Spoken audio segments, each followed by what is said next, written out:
Cousins has $37.5 million in guarantees between this year and next year. Somebody's on the hook for that, whether it's Atlanta or someone else. So to facilitate a trade, Atlanta would need a team to offset some of that money, whether it's $4 million, $20 million, whatever it is. But the feeling around the league is that Atlanta has not been willing to budge on this. They haven't shown a lot of interest in trading Cousins. It would take a hefty price tag for another team to wiggle that out. As one source told me, if they were willing to take a small percentage, like let's say $7 or $8 million of that money, a deal would be done by now. There was interest earlier in the offseason. Right now, Pittsburgh might be the only hope for Cousins, or he's sort of stuck in Atlanta. Yeah, very interesting situation when it comes to the quarterbacks in Pittsburgh. Jeremy Fowler. Waiting game continues for Aaron Rodgers. Let's call it an information darkness retreat. Mind you, Pittsburgh cleared the path for the fourth-time All-Pro after Russell Wilson and Justin Fields got up out of there, leaving a standing offer on the table for Rodgers.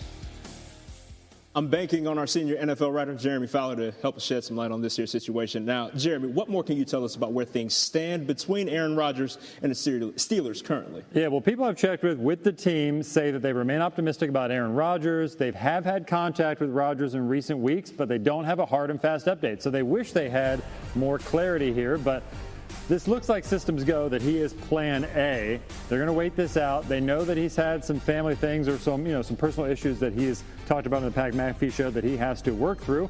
And so they're willing to remain patient. I saw team president Art Rooney II at the owners' meetings earlier this week.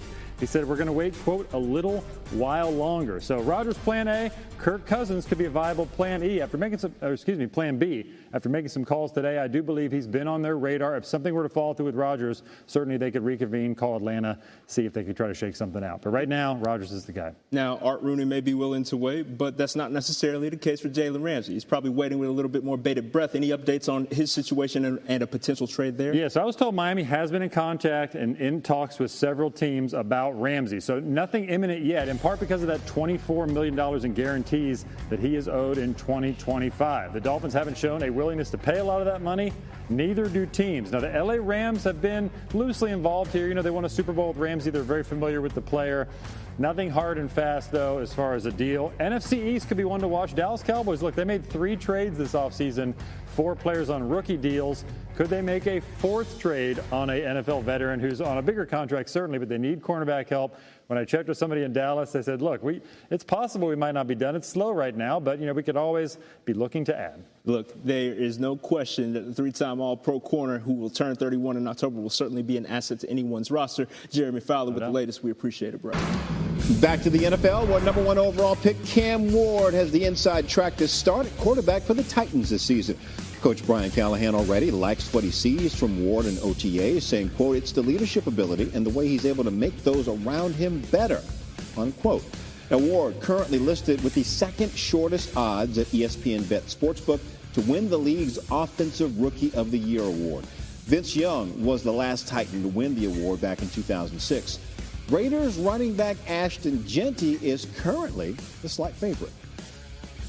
And senior NFL writer Jeremy Fowler is back with us now. Jeremy, walk us through the latest you're hearing about early impressions of these rookie quarterbacks, and start with Cam Ward, please. Number 1 overall pick, Jay, has been as advertised inside Tennessee's building. They knew he was immensely talented, but I was told they really had to even kick him out of the offensive coach's room at times, and then that's not hyperbole. They literally had to kick him out because coaches had to do other things at the time. Like, he is hungry for information. So lately it's been him and Will Levis kind of splitting reps. That will probably be the case in OTAs. I expect that to change once Ward takes further hold of that job.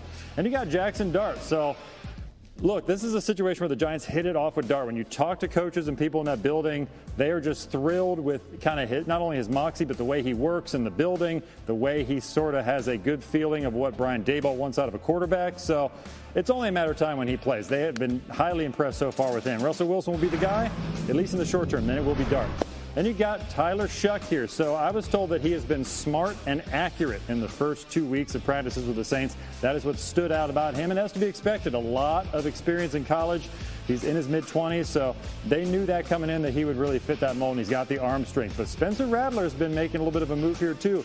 year 2 jump. The coaches last year really liked him, even though he kind of underproduced on the field, but he was put in a bad situation, not a lot of help. So Rattler and Shuck are going to be kind of trading blows here for the next few weeks. Okay. The Saints, by the way, have started 8 different quarterbacks since Drew Brees retired, second most in the NFL in that span. All right, despite all these rookie QBs, Jeremy, we just saw that it's actually Ashton Genty who's favored to be Offensive Rookie of the Year this season. So take us through the expectations they have for Mr. Genty in Vegas. Well, so far they've seen the explosion on the field. They haven't done a lot of sort of tackling. It's so early in the offseason, but he works hard. His footwork is great. The explosion's great. Like, they're thinking of all the ways they could use him. In fact, Chip Kelly, the new offensive coordinator, plans to use him a lot in the passing game as well. Okay. So that's partly why he could be the Offensive Rookie of the Year. He's going to get looks both ways. The Raiders legitimately feel like between him and Brock Bowers, they could have one of those elite duos in the passing and running game that the Raiders haven't had in a long time. And clearly they've upgraded quarterback with Geno Smith. Last year they had one of the worst quarterback situations in the entire league. They did. In case you're wondering, the last running back to win Offensive Rookie of the Year, Saquon Barkley in 2018. Jeremy Fowler, my dude. Appreciate you. Thanks, Jay. To buy that gift until the last possible second, because of course we're still sitting here. It's nearly June and we're waiting for Aaron Rodgers to sign with his football team. If they don't sign him, the Pittsburgh Steelers of course looking at Will Howard and Mason Rudolph at quarterback, which feels kind of like Mike Tomlin trying to up the difficulty level on his winning season streak. But even if they do sign him, I think about that Arthur Smith offense and how it really leans into play action, the quarterback run game.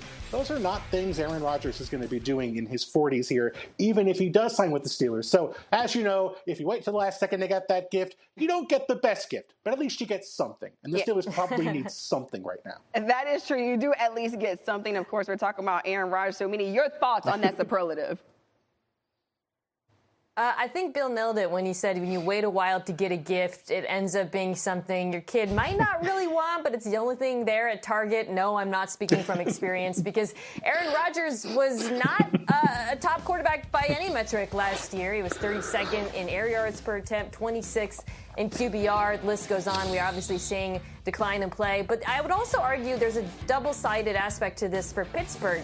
Yes, he's not as good as he was, but he also might be too good, which is to say he might guide them to a mediocre finish that could make it harder for them to get their quarterback of the future next year. So if I'm a Steelers fan, I have mixed feelings about waiting for Aaron Rodgers for a number of reasons. I have mixed feelings about this superlative just altogether without discussing it. But Jeremy, what are some important dates that are coming up that could lead to a decision from Aaron Rodgers? Well, the Steelers don't know, if they're even getting a gift or when they're getting a gift at all. But at least the 2 benchmark dates we have, OTAs, May 27th. They would love to have him there for OTAs. There is no guarantee that he will be there. And then a few weeks later, early to mid-June, you have minicamp. So they are hopeful at some point in that time frame, Aaron Rodgers will have a practice jersey on, throwing the football. So when I check with people with the team, they say really a similar mindset that they still are optimistic.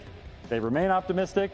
They have been in contact with Aaron Rodgers, but beyond that, they don't have a firm update. Nothing is imminent. In fact, the whole Steelers front office is out at a retreat for scouting purposes that they do every year. So it's not really on the radar for something to happen right now. I saw President Art Rooney, the team president, at the owners' meetings. He said we're going to wait a little while longer. So basically, if it happens, it happens. That seems like the attitude, what it looks like when you're talking about Aaron Rodgers and his Steelers situation. So, okay, Bill, let's move on to the AFC East and a team with a lot of questions.